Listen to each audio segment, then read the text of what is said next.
Rats Podcast. Là où le vent mord, la culture pop. Bienvenue à cet épisode spécial consacré au cinéma. Salut à tous, c'est Radiateur, Dico, Chiffon et Monsieur Guéridon. On va vous parler d'un film coup de poing qui est toujours à l'affiche sur la jeunesse, le doute, ses frustrations, ses pressions. Il a fait beaucoup parler de lui et une chose est sûre, c'est que le Rats Podcast le recommande. Comme l'a dit mon cher collègue Monsieur Guéridon, nous allons vous parler d'un film sorti récemment le 5 février, nommé La Pampa, premier long métrage d'ailleurs de Antoine Chevrollier. Il a reçu plusieurs prix, notamment au Festival de Cannes et au Festival Premier Plan. Il a reçu le premier prix, ce qui est quand même pas mal. Ce film, ça parle d'une amitié très très forte entre les deux personnages principaux, Jojo et Willy, qui vont être touchés par un tragique événement qui va renforcer leur amitié, mais qui va aussi la mettre à rude épreuve. Le réalisateur Antoine Chevrollier est retourné sur les terres de son enfance pour réaliser ce film. Pas un film autobiographique, mais il s'est inspiré un peu de sa vie pour en parler. Et d'ailleurs, si vous vous souvenez, c'est un film un peu dans le même mood, la même ambiance que 20 Dieux, un film dans lequel nous avons fait une critique filmée tous ensemble. Vous aurez, je pense, au début compris ce qui allait se passer, mais ce sera pas ça, vous verrez bien. Vous serez tous surpris de la fin. C'est un film toujours sur vos écrans, sorti le 5 février. Vous pourrez aller le voir au cinéma partout en France. On vous laisse avec notre super bande de chroniqueurs. On se retrouve plus tard dans l'émission. Rats Podcast. Là où le vent mord, la culture pop.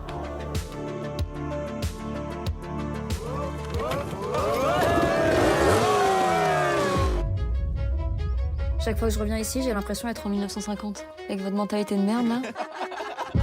Bon les gars, il reste une course, hein. Allez, hein. T'inquiète. Faut rien lâcher. On va s'entraîner. Maintenant, c'est tous les jours à la Pampa. Accélère. T'as vu comme il est fier de toi, ton père? Accélère. Tu fermes ta gueule, t'as rien vu, ok? Si mon père est tombe dessus, je suis mort. Dégage. C'est fini, y a plus rien, y a plus de championnat, plus de croche. J'ai dit à ton père, c'est mort, d'accord? Qu'est-ce que tu fous, Willy? Mais vous voulez pas me laisser tranquille une fois? Ose ramener ta gueule ici. Papa, Tu me fais honte, tu passes pour qui, moi?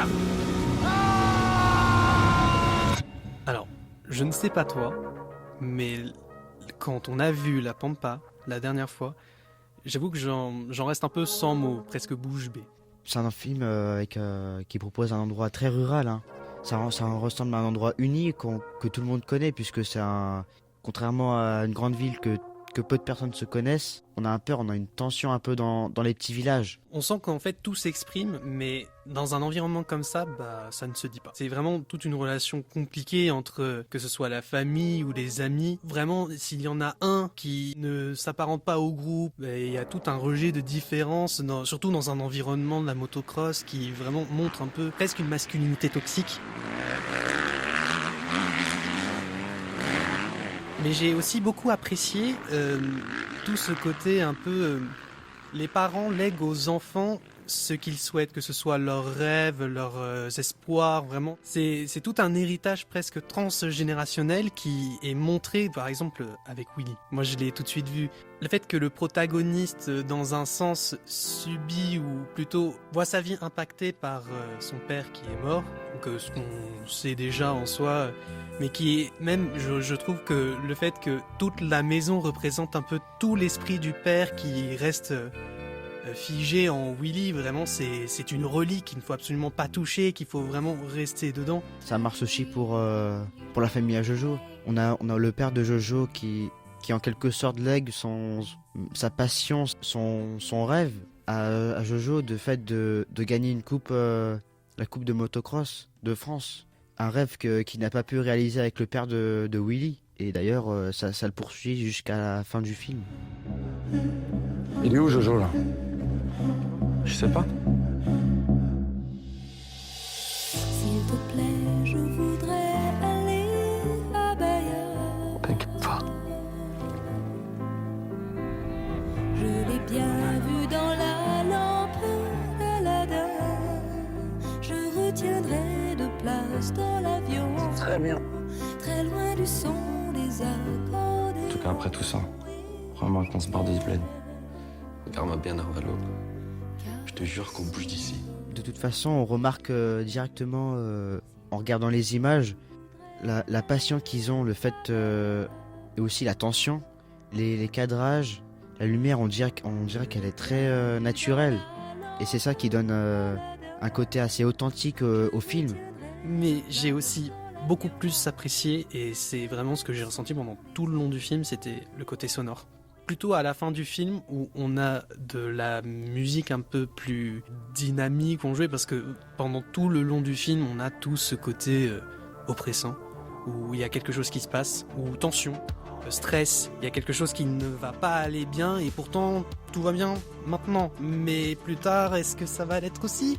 Et c'est tout un jeu qui est utilisé dans ce film, et qu'on a juste vraiment tout ce sentiment d'oppression, comme de la musique qui s'apparente juste à des vrombissements, et c'est juste dans un sens stressant, mais ça montre à quel point on est fixé dans le film, on est à fond, on ressent juste comme s'il y aurait des palpitations, vraiment on sent presque les battements du cœur dans le son, et on s'entend en fait dans les personnages.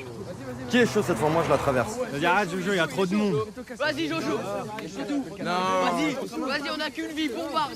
Jojo, arrête, ça trop de monde. Laisse-le, il veut faire le malin. Vas-y Jojo. Vas-y, fais pas le fou. C'est bon, c'est bon. Vas-y, fais le film sur ton tête. Vas-y, c'est bon. Willy, laisse-le. Jojo, fais pas le fou. Pourquoi vous faites ça là? Laisse-le. C'est bon. Mais t'inquiète, c'est bon. Ça donne un vrai coup, comme si on était à côté du personnage, comme si on vivait avec lui, comme si on vivait l'instant présent. Vraiment, on se sent comme dans un documentaire. C'est vraiment, on aurait pris la caméra et on se place directement dans la vie de ces personnages, comme si vraiment ils ont existé, que c'est vraiment leur histoire. C'est vraiment incroyable comme sensation dans un film. On peut aussi ressentir leurs sentiments, la peur du jugement qu'on peut recevoir dans le film. Je recommande ce film parce qu'il y a un côté authentique dans sa manière de filmer la réalité que le réalisateur a voulu transmettre à ses spectateurs. Ce film a eu une capacité de me toucher et je me suis dit sortez-moi de là, enfin, je ne veux plus être dans le film.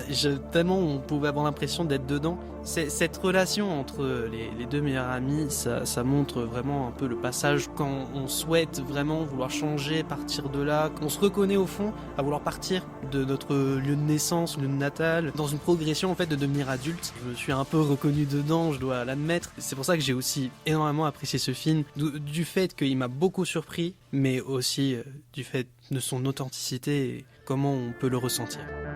Rats Podcast. Là où le vent mord, la culture pop.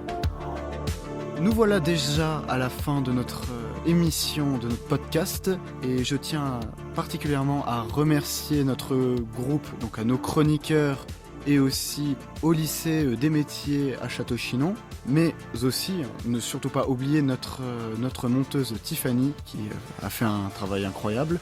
Cette émission a été réalisée dans le cadre ambassadeur Jeune Cinéma, en collaboration avec le cinéma de Château-Chinon, l'Étoile, et l'association Cinéconome. À bientôt. À bientôt à tous. Rats Podcast. Là où le vent mord, la culture pop.